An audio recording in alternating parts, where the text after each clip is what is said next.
So, my name is Tina Bertucci, and I own Georgetown Bertucci, which is a wedding venue located in the area. This is Shelly Cole, and she is with Short and Sweet Weddings. I'm the short and the sweet one. Yeah, she is. She's really the sweet one. And I guess she is kind of short too, but she's taller than me. So there you go. Shelly is an officiant, and they are an awesome group. So we're going to start with some things. You have a worksheet, and in your worksheet, up at the top. On your blue sheet, that's the worksheet for today. Very good. It says metropolitan area, so that means Austin, Round Rock, Buda, San Marcos. There are a certain number of weddings that happen in those areas. And there's a number of weddings, an average cost, and an average number of guests. So take a few minutes and look at that part of your worksheet and see if you can circle what you think the numbers are for those Austin Metro weddings. So I think you'll be very surprised. It's a high number. Don't give it away. The average cost, I think you'll also be surprised. To me, it's a high number too. Shelly's planning a wedding, so she's really into all this stuff. Yes. And then the average guests, maybe not so high. And I think you'll find out why once we get going in this seminar. Okay, so let's see. Okay. For the Austin, Round Rock, San Marcos area, the average number of weddings is 13,276. This was all based in 2012, so keep in mind, we've had a few years under our belt since then, so there's going to be more people, more weddings. The average number of guests is actually between 169 and 179 guests, and the average cost of that wedding, drum roll please, $25,847. So, sticker shock, here it is. So that's an average wedding in 2012. Now let's move on to the outlying areas here in Williamson County. So Williamson County is going to be Giordano Bertucci. Yeah. So Salado, Georgetown, Granger, Harker Heights, any of these outlying areas, Buda, Dripping Springs, all of that. Number of weddings, pick your number of weddings, pick your average cost, and pick your average number of guests. It's a little bit different than what you saw in the Austin metro area. So your number of weddings is actually not a very high number. It was 2,404 weddings, and that was in 2012. We're now in 2015. So that number of weddings has obviously increased. Right. And in Williamson County, we like to do things big. So the average number of guests in Williamson County was between 205 and 215 guests. And you know, that's a lot of times what people ask me about at our venue.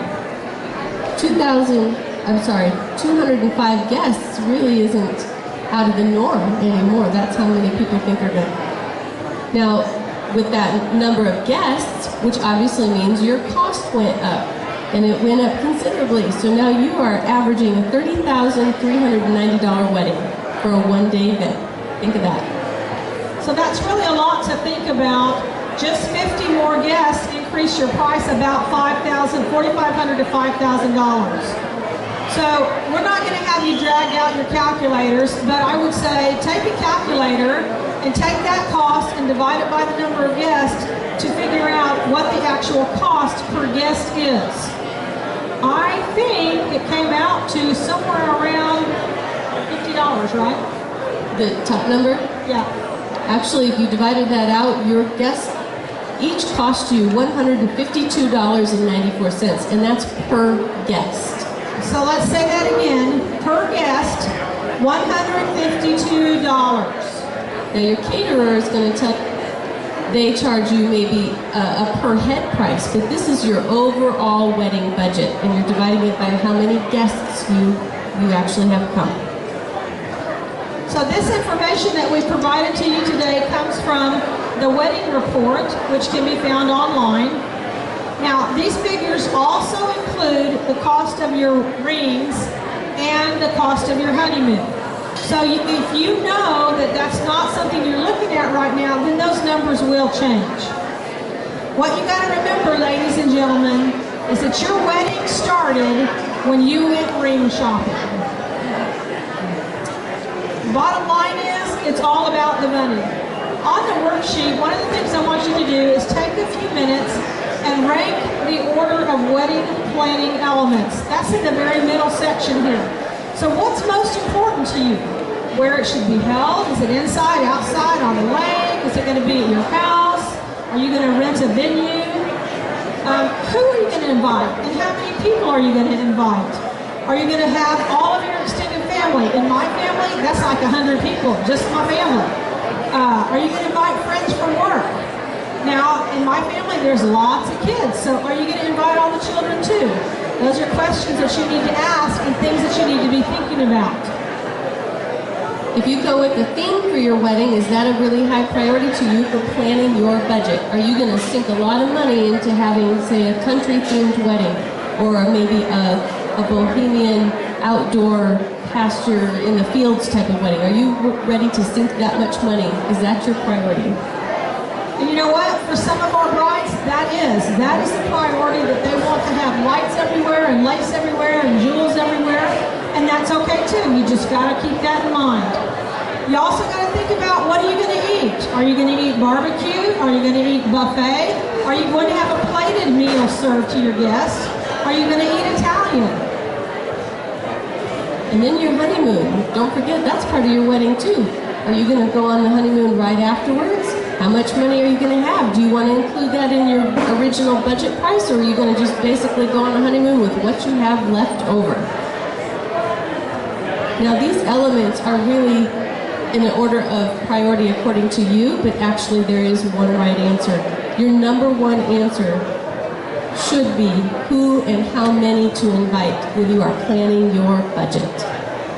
That's exactly right, because a great example is, if you want to have a small, intimate wedding and you're going to have 50 people, that's a whole different story, and the venue that you rent is going to cost less, and your dinner is going to cost less, versus if you're going to have 200 people or 175. Well, you can't have 200 people in that little bitty venue that you were so interested in. So that makes a big difference too. The other thing you need to think about is, who's going to pay for what? Where is your money coming from for this totally awesome event in your life? And you could really list a whole variety of sources. For example, a lot of us are getting tax returns. Let's put some of that tax return money aside, and that's going to be part of your budget. Your parents may be including some. You may have something to sell. What if you've got a car? You could downsize your car. If you're looking for a new car, go with the cheap one. Now you've got some money to set aside. That's a great idea. You know, back in the olden days when I was young and I got married, you know, there was never a question about that. My parents They had cars back then? They did. Yeah. Well, some people think that we had a horse and buggy, but really we did. We had cars. And you know, so my parents paid for my wedding. I didn't even think anything about it. Of course, I'm really kind of clueless too. But nowadays, it's not like that. And Shelly, so who's paying for your son's wedding? Are you paying for everything? Well, we're dividing it. He's paying for most of it. Her parents are paying for some of it, and we're paying for some of it. So he's got a whole pie graph divided into 3 pieces of the pie. So that's really good to know, and it's something for you to think about when you're planning your wedding. Is who's going to pay for what, and how are you going to split those costs? You know, I've had some brides who their aunt's going to do their wedding cake, and their other aunt's going to do all the flowers, and so other people are pitching in too, and that's another way to pay for your wedding that would offset some of your costs. So if you jump down to the bottom of your blue sheet, it says name your top 3 elements that are must-haves for your wedding. So ideally you should rank between 5 and 10 of your must-haves, and then give it to your fiance and let him put down his top 5 to 10 must-haves. And then you two need to sit together and look at your lists and compare, because he may not want the outdoor venue, but yet he definitely wants his guys to be in cowboy boots and a whole rented outfit. You know, that wasn't on your list, but it's on his list. So this is your first test of compromise. And that's what marriage is all about. What are you willing to compromise on so that both of you can be happy? Okay, so then the next thing that we have is it going to be cash, check, or charge? You need to give some thought to that. Do you want to be paying for your wedding for a year? Do you want to pay a year in advance? Do you want to pay a year in behind? Are you going to pay as you go? Because that'll be another thing that will affect your budget. The most important thing for you to remember is that it's the number of guests that you invite. It's going to affect the cost of your wedding. So keep that in mind when you're looking at your guest list. Everybody pull out your wedding checklist sheet. It's got a blue top on a blue banner on the top, and it just says My Wedding Checklist. These are some things that you don't have to do, but they are an element of all weddings. Now, this isn't even a complete list. It can get bigger from here, but this is a good place to start to just look at what the elements of your wedding are. Yeah. Use a pencil because things will change. That is such great advice, and it's really important to think about, you know, sometimes you're planning your wedding and you don't even realize, oh, I forgot I got to tip the officiant, or I have to tip the caterer, or I have to whatever. And so this is a good jumping off point so that you don't forget anything. Okay, let me find my notes here. So, now that you kind of have narrowed down your guest list, you kind of have an idea of where you think you want your wedding to be, you kind of have an idea of what kind of pictures you want and what kind of food you want, that's when you really need to start doing your research. And that's where all of this, like this show today, come into place. It's about sending an email to someone, scheduling a time to talk with them, so you can look on the internet. The more research you do, the better informed you are, the better decision you're going to make. You know, that's really important, because I know when you're just starting out this process, I just ran into a bride, and I think she left, but she was like, oh my gosh, I just got engaged last week and I don't even know where to start. Well, you just start doing research. Go online, look at venues, look at photographers. Ask other brides. You probably have friends that got married. I know there's a lady sitting over here and she has 4 daughters and 3 have already gotten married. No, number 3 is getting married. She has lots of experience. You can ask her. Now that wedding checklist, look to see on that list and just cross through what can you do without? What can you do yourself? And what should you hire a professional to do? I'd love to say I could do your bouquet for you, but you would not want me to do that. I would hire a professional. Yeah, I'm with you on that too. I don't want to take your pictures because I wouldn't be very good at that. Go talk to vendors. Talk to vendors on the phone. Send vendors an email. Get 2 to 3 estimates. Know what is included. That's one of the things that we tried to do, is come up with a bulletin list. This is what's included, because you need to make sure that everything that you need is there.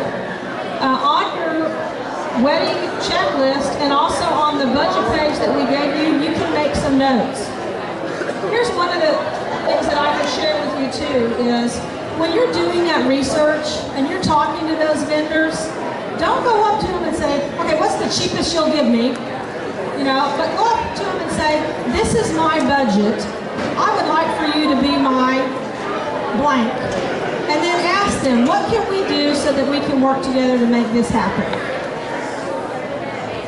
And once you've got your checklist kind of in hand, you're going to move on over to your budget. And that's the second page of that handout I gave you. Now your budget, you really want to do in pencil. And at the bottom of this worksheet is actually a site you can go to, and you'll find these kind of sites on Wedding Wire, The Knot. Any of the wedding planning sites will have a budget spreadsheet that you can use. And this one actually also was a spreadsheet, which is really cool because you can plug in the numbers of, say, how much you're estimating to spend on your bridal gown. And then right next, you put in how much you actually spent. So this worksheet, which is also a spreadsheet, will keep track of where you're at in your budget. That's great advice. And then if you look at your blue sheet, it says, what can you do without? What can you do yourself?